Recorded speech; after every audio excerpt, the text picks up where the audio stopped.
ಬೇಳೆ ಹೋಳಿಗೆನ ಮಾಡ್ತಾ ಇದ್ದೀವಿ. ಬೇಳೆ ಹೋಳಿಗೆಗೆ ಬೇಕಾಗುವ ಪದಾರ್ಥಗಳು ತೊಗರಿ ಬೇಳೆ, ಬೆಲ್ಲ, ಚಿರೋಟಿ ರವೆ, ಮೈದಾ, ಏಲಕ್ಕಿ ಪುಡಿ, ಹಸಿ ತೆಂಗಿನ ತುರಿ, ತುಪ್ಪ, ಎಣ್ಣೆ. ಸರ್ ಮೊದಲನೇದಾಗಿ ಈಗ ತೊಗರಿ ಬೇಳೆಯಲ್ಲಿ ಬೇಳೆ ಹೋಳಿಗೆ ಮಾಡೋಂಥದ್ದು. ಸೊ ಈಗ ನಮಗೆ ಟೈಮ್ ಕಡಿಮೆ ಇದೆ ಅಂತ ನೀವು ಆಲ್ರೆಡಿ ಬೇಳೆನ ಬೇಯಿಸ್ಕೊಂಡು ಬಂದ್ಬಿಟ್ಟಿದ್ದೀರಾ. ಸೊ ಪ್ರಮಾಣನ ಹೇಳಿ ಸರ್ ನನಗೆ. ಇವಾಗ 1/4 kg ತೊಗರಿ ಬೇಳೆ ಒಂದು ತುಂಬಾ ಬೇಯಿಸೋಕೆ ಹೋಗ್ಬಾರ್ದು, ಹುಷಾರಾಗಿರ್ಬೇಕು. ಅದ್ರ ಮೇಲೆ ಒಂದು ಡಾಟ್ ಬರೋ ತನಕ ಬೇಯಿಸ್ಬೇಕು. ಆ ಡಾಟ್ ಬಂದಾಗ ಆಫ್ ಮಾಡಿ ಬಸ್ತು ಬಿಡ್ಬೇಕು, ಇಲ್ಲ ಅಂದ್ರೆ ಕರ್ಗೋಗ್ಬಿಡುತ್ತೆ. ಸರ್ ಅದೇ ಏನಂದ್ರೆ ನೋಡಿ ಅವ್ರು ಏನ್ ಹೇಳ್ತಾರೆ, ಇಲ್ಲಿ ಶೇಪ್ ಹಾಗೆ ರೀಟೇನ್ ಆಗಿದೆ. ತೊಗರಿ ಬೇಳೆದು ಆ ಶೇಪ್ ಏನು ಚೇಂಜ್ ಆಗಿರಲ್ಲ, ಉಂಡೆಯಾಗಿ ಹಂಗೆ ಇದೆ ಅಲ್ಲ ಸರ್? ಅದೇನಾಗುತ್ತೆ, ಶೇಪ್ ಜಾಸ್ತಿ ಬೆಂದೋದ್ರೆ ತುಂಬಾ ಸಾಫ್ಟ್ ಆಗಿ ಆಗ್ಬಿಡುತ್ತೆ, ಅವಾಗ ನೀರಾಗ್ಬಿಡುತ್ತೆ, ಹೂರ್ಣ.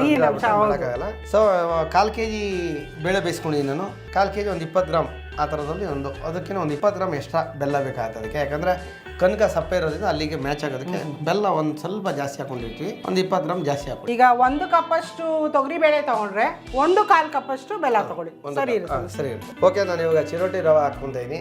ಒಂದು 1/4 kg ಚಿರೋಟಿ ರವೆ. 1/4 kg ಚಿರೋಟಿ ರವೆಗೆ ಒಂದು ಸ್ವಲ್ಪ ಮೈದಾ, ಒಂದು 3 ಸ್ಪೂನ್ ಮೈದಾ ಹಾಕೊಳ್ಳಿ. ಯಾಕೆಂದ್ರೆ ಮೈದಾ ಸ್ವಲ್ಪ ಅಂಟು ಬರಬೇಕು. ಕೆಲವರೆಲ್ಲ ಬರೀ ಮೈದಾ ಹಾಕಿನೇ ಹೋಳಿಗೆ ಮಾಡ್ತಾರೆ. ನಾವು ಮೈದಾ ಜಾಸ್ತಿ ಬಳಸಬಾರ್ದು ಅಂತ ಜಾಸ್ತಿ ಚಿರೋಟಿ ರವೆ ಹಾಕಿ ಮಾಡೋವಂಥದ್ದು. ಇದಕ್ಕೆ ಒಂಚೂರು ಎಣ್ಣೆ, 1 ಸ್ಪೂನ್ ಎಣ್ಣೆ ಹಾಕಿ, 1-2 ಸ್ಪೂನ್ ಎಣ್ಣೆ ಹಾಕೊಂಡ್ರೆ. ನಮ್ಮ ಅಡಿಗೆಯಲ್ಲಿ ನಾವು ಬಳಸ್ತಾ ಇದೀವಿ ಪ್ಯೂರ್ ಸನ್ಫ್ಲವರ್ ಆಯಿಲ್. 1-2 ಸ್ಪೂನ್ ಅಷ್ಟು ಎಣ್ಣೆ ಹಾಕಿ. ಕರ್ನಾಟಕದ ನಂಬರ್ 1 ಅಡಿಗೆ ಎಣ್ಣೆ ಪ್ಯೂರ್ ಸನ್ಫ್ಲವರ್ ಆಯಿಲ್. ಇದು ಕೆಮಿಕಲ್ ಫ್ರೀ ಟೆಕ್ನಾಲಜಿಯಿಂದ ತಯಾರಾದ ಭಾರತದ ಏಕೈಕ ಫಿಸಿಕಲಿ ರಿಫೈನ್ಡ್ ಸೂರ್ಯಕಾಂತಿ ಎಣ್ಣೆ. ಇದರಲ್ಲಿ ವಿಟಮಿನ್ ಎ, ಡಿ ಹಾಗೂ ಇ ಹೇರಳವಾಗಿದೆ.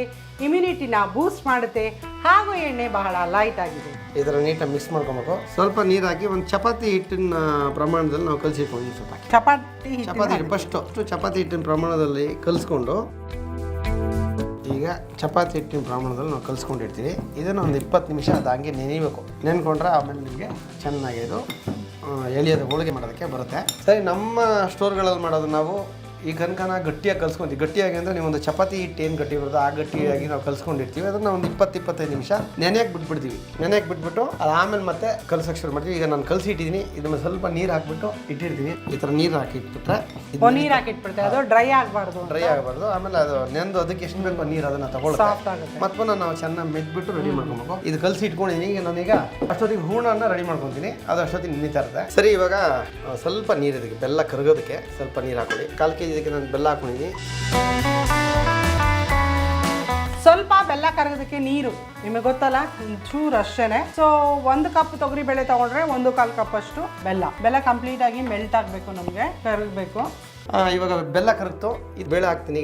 ಈಗ ಬೆಂದಿರೋಂಥ ಬೇಳೆನ ಸೇರಿಸ್ತಾ ಇದ್ದಾರೆ ನೋಡಿ. ಬೇಳೆ ಬೆಂದಿರೋ ಬೇಳೆ ಕರಗೋ ಥರ ಬೇಯಿಸ್ಕೊಬಾರ್ದು, ಹುಷಾರಾಗಿ. ಹಾಗಂತ ಬೇಳೆ ಅರ್ಧಂಬರ್ಧ ಬೆಂದ್ರು ನಿಮ್ಗೆ ರುಚಿ ಬರಲ್ಲ. ಅದು ಕರೆಕ್ಟ್ ಹದವಾಗಿ ಬೇಯಿಸ್ಕೊಬೇಕು. ಇದೊಂದು ಬೇಳೆ ಬೆಂದಿರಬೇಕು, ಅದ್ರ ಶೇಪ್ ರೀಟೇನ್ ಆಗಬೇಕು. ಇದಕ್ಕೊಂದು 1/4 kg ಅಂದ್ರೆ ನೀವು ಒಂದು ಅರ್ಧದಲ್ಲಿ ಅರ್ಧ ಕಾಯಿ ಹಾಕೊಳ್ಳಿ ಸಾಕು. ಅದ್ಭುತವಾಗಿದೆ ಹೂಣ. ಹೌದು, ಆ ಒಂದು ಶೈನಿಂಗು, ಆ ಬೆಲ್ಲದ ಘಮ ಆಲ್ರೆಡಿ ಫುಲ್ ಆಗ್ಬಿಟ್ಟಿದೆ ನಮ್ಗೆ. ಇದಕ್ಕೊಂದು ಸ್ವಲ್ಪ ಅರಿಶಿನ ಪುಡಿ, ಒಂದು ಚಿಟಿಕೆ ಅರಿಶಿನ ಪುಡಿ ಹಾಕ್ಬಿಡಿ. ಈಗ ಬೇಳೆ ಬೆಂತು, ರೆಡಿ ಆಯಿತು. ಇದನ್ನು ನಾವು ರುಬ್ಕೊಬೇಕು. ಸ್ವಲ್ಪ ತಣ್ಣಗೆ ಸ್ವಲ್ಪ ತಣ್ಣಗೆ ಆದ್ರೂ ಪರವಾಗಿಲ್ಲ, ಹಂಗೆ ಆ ಬಿಸಿನ ರುಬ್ಬೋದು. ತಣ್ಣಗಾದ್ರೆ ನಮ್ಮ ರುಬ್ಬಕ್ಕೆ ಈಸಿ ಅಂತ. ಈಸಿ ಆಗಿ. ಹೌದು, ನೋಡಿ ಒಳ್ಳೆ ಚಿನ್ನದ ಗಣಿ ಇದಾಗಿದೆ. ಹೌದು ಸರ್, ಗೋಲ್ಡನ್ ಕಲರ್. ಹೌದು, ಗೊತ್ತಾಗ್ತಾ ಇದೆ ಸರ್.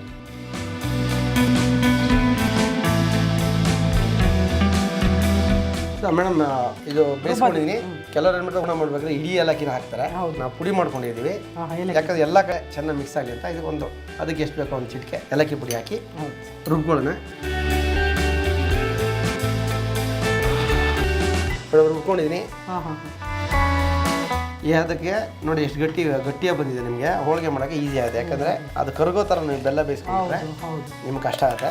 ಮೇಡಮ್ ನೋಡಿ, ಈಗ ನೀರಾಗಿ ನೆನೆಸ್ಕೊಂಡಿದ್ದೀನಿ. 20 ನಿಮಿಷ ಹೂರ್ಣೆಲ್ಲ ರೆಡಿ ಆಯಿತು. ಈ ಗ್ಯಾಪಲ್ಲಿ ಇದು ನೆಂದಿದೆ. ಇದನ್ನು ನಾನು ಇವಾಗ ಕನಕನ ಇವಾಗ ಚೆನ್ನಾಗಿ ಮೆದ್ಕೊಬೇಕು. ಇವಾಗ ಆ ನೀರನ್ನ ಅದಕ್ಕೆ ಹೊಂದಿಸ್ಕೊಬೇಕು.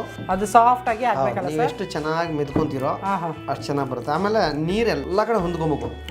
ಆ ನೀರು ಹೊಂದ್ಕೊಂಡಿಲ್ಲ ಅಂದರೆ ನಿಮ್ಗೆ ಹಿಟ್ಟು ಕರೆಕ್ಟಾಗಿ ಹದ ಸಿಗಲ್ಲ. ಚೆನ್ನಾಗಿ ಮೆದ್ಕೊಂಡು ಸ್ವಲ್ಪ ಎಣ್ಣೆ ತಗೊಂಡು ಇದ್ರ ಮೇಲೆ ಇವಾಗ ಎಣ್ಣೆ ಕೊಟ್ಟು ಚೆನ್ನಾಗಿ ಮಿಟ್ಕೋಬೇಕು. ಆಮೇಲೆ ಫೈನಲ್ ಆಗಿ ಎಣ್ಣೆ ಹಾಕಂತದ್ದು. ಅವ್ರು ಹೇಳಿದಾಗ ನೀವು ಎಷ್ಟು ಚೆನ್ನಾಗಿ ನಾದ್ಕೋತೀರಾ ಅಷ್ಟು ಸಾಫ್ಟ್ ಆಗಿ ಬರುತ್ತೆ ಹೋಳಿಗೆ. ಇದು ಒಂದು ಕನಕ ಆ್ಯಕ್ಚುಲಿ ನಾವು ಅಂಗಡಿಗಳಲ್ಲಿ ಒಂದು 30 ಗ್ರಾಮ್ ತಗೋತೀವಿ. ನಿಮ್ಮ ಮನೆಗಳಲ್ಲಿ 30 ಗ್ರಾಮ್ ತೊಗೊಂಡ್ರೆ ಮಾಡೋದು ಕಷ್ಟ ಆಗುತ್ತೆ.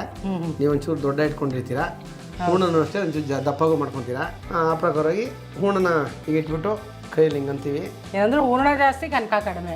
ಹೌದು ಸರ್. ಹೌದು, ಯಾವಾಗಲೂ ಹೂರ್ಣ ಜಾಸ್ತಿ ಇರಬೇಕು, ಕನಕ ಕಡಿಮೆ ಇರಬೇಕು. ಆಮೇಲೆ ಅದಕ್ಕೆ ಮ್ಯಾಚ್ ಆಗಬೇಕು, ಇಲ್ಲಾಂದ್ರೆ ನಿಮಗೆ ಬರೀ ಸೀನೆ ಹೊಡೆದು ಬಿಡುತ್ತೆ. ಅದು ಕರೆಕ್ಟಾಗಿ ಆ ಹಿಟ್ಟಿಗೂ ಹೂರ್ಣಕ್ಕೂ ಹದವಾಗಿ. ಆಮೇಲೆ ನೀವು ಎಷ್ಟು ಹೂರ್ಣ ನೀರು ಮಾಡಿ ಇಟ್ಕೊತೀರೋ ಅಷ್ಟೇ ಕನಕನೂ ನೀರು ಮಾಡಿ ಇಟ್ಕೊಬೇಕು. ಅಂದರೆ ಆ ಹೂರ್ಣ ಗಟ್ಟಿ ಇದ್ದು ಕನಕ ನೀರಿದ್ರೆ ನಿಮಗೆ ಹಿಟ್ಟು ಸೈಡ್ಗೆ ಹೋಗ್ಬೇಕು. ನೋಡಿ ಮೆತ್ತಗಿದೆ. ಆ ಕನಕಕ್ಕೆ ತಕ್ಕ ನಾವು ಇದು ಮಾಡ್ಕೊಂಡಿದ್ವಿ. ಸ್ವಲ್ಪ ಲೈಟಾಗಿ ಲಟ್ಸ್ತಾ ಇದ್ದೀರಾ ಅಷ್ಟೇ ಅಲ್ಲ ಸರ್? ಲೈಟಾಗಿ ಎಷ್ಟು ಸಾಫ್ಟ್ ಆಗಿದೆ ಗೊತ್ತಾಗ್ತಾ ಇದೆ ಕನಕ. ಹೌದು.